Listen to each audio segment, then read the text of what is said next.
48 ঘন্টা ধরে ঘুমাই না, 48 ঘন্টা 13 সেকেন্ড ধরে ঘুমাইতেছি। আমি যে জায়গায় যাই এই জায়গাতে আমি মাইর খাই, আমার জীবনে জিততে পারি না, ঠিক আছে?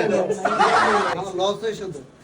তারিখ না কইছি যে মিলাদ দিতে ছোটখাটো একটা মিলাদ দিলে কুপাটা গাইতে দেবো, এর কারণে আজকে আমার বক্তব্য হইতাছে, কারণ এর রাশি খারাপ। আসসালামু আলাইকুম guys, welcome back to my new video. So guys, আজকে আমরা কোথায় যাচ্ছি আর কি করব না করব সবই থাকছে আজকের এই ভিডিওতে। তো চলুন শুরু করা যাক। গাইস, আজকে আমরা যাচ্ছি মালাক্কাতে, আমাদের সাথে আরো কিছু ভাইবাদার আছে।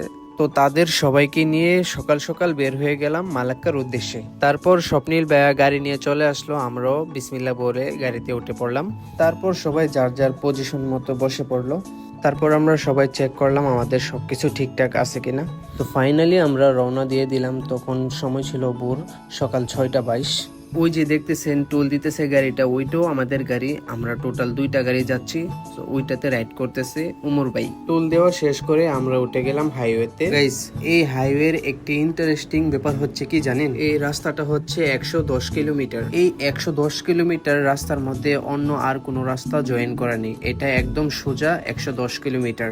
গাইস, আপনারা কি খেয়াল করে দেখেছেন রাস্তার ডান দিকে কত বড় জ্যাম? আমি যদি এটা আপনাদেরকে পুরোপুরি ভাবে একটু দেখাই, আপনারা দেখেন, মানে কি বলবো, মানে বিশাল বড় এক জ্যাম লেগে আছে। দীর্ঘ অনেকক্ষণ জার্নি করার পর আমরা চলে আসলাম সেরেম্বানে।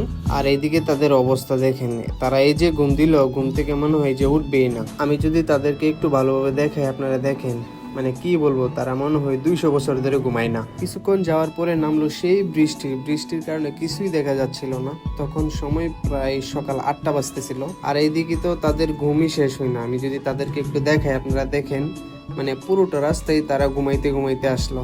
তো ফাইনালি 2 ঘন্টা জার্নির পর আমরা চলে আসলাম মালাক্কা সেন্ট্রালে।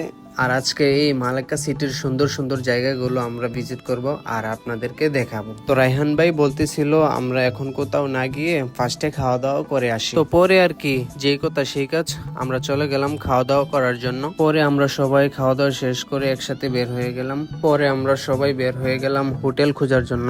হোটেল খুঁজতে খুঁজতে তো এক একজনের অবস্থা খুবই খারাপ। তারপর আমি রায়হান ভাইকে বলতেছিলাম, ভাই অনেকক্ষণ তো হইলো, রুম পাইতেছি না, আপনার অনুভূতি কিরকম?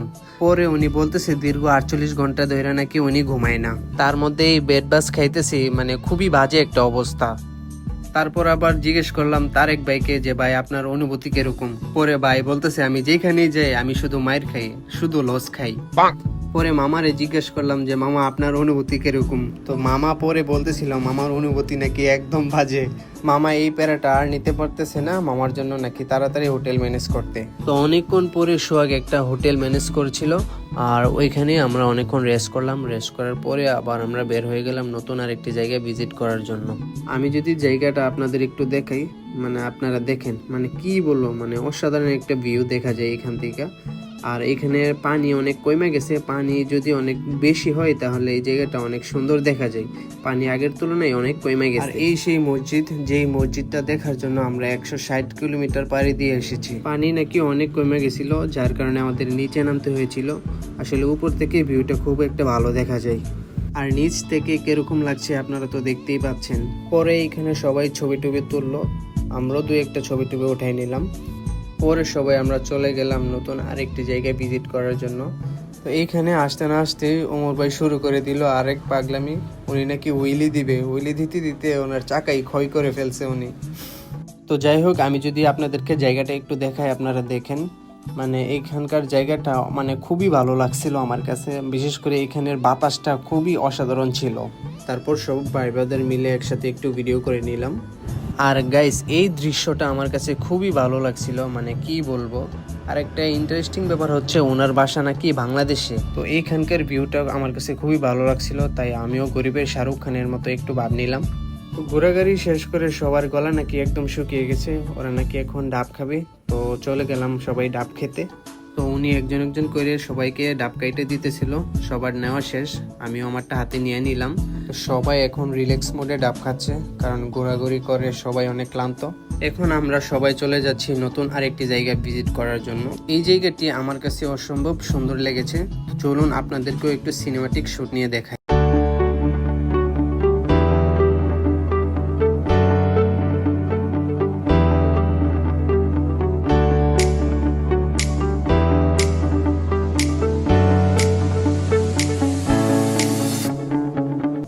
গাইস আপনাদের কাছে সিনেমাটিক শুট কেমন লেগেছে অবশ্যই কমেন্ট করে জানাবেন।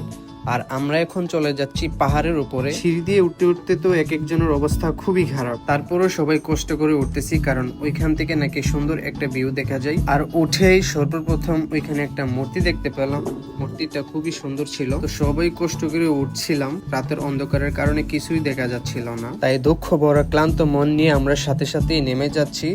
এখন আমরা চলে যাব আমাদের হোটেলে। এখন সময় প্রায় রাত 8টা বাজতেছিল আর আমরা কেউ খাওয়া দাওয়া করি নাই, তাই আমরা সবাই খাওয়া দাওয়া শেষ করে একদম হোটেলের উদ্দেশ্যে রওনা দিব। তো ফাইনালি আমরা খাওয়া দাওয়া শেষ করে সোনা বন্ধুর গান গাইতে গাইতে চলে গেলাম হোটেলের উদ্দেশ্যে। তো আমরা এখন হোটেলে যাচ্ছি, হোটেলে গিয়ে 5-6 ঘন্টার একটা ঘুম দিব, দেন আমরা KL এর উদ্দেশ্যে রওনা দিব। তো ফাইনালি আমরা ঘুম থেকে উঠে গেলাম, এখন সময় ছিল 4:34। এখন আমরা KLCCর উদ্দেশ্যে রওনা দিব। আজকের ভিডিওটি এই পর্যন্তই। তো দেখা হচ্ছে নতুন কোন আরেকটি ভিডিও নিয়ে। ততক্ষণ পর্যন্ত ভালো থাকুন, সুস্থ থাকুন, আল্লাহ হাফেজ।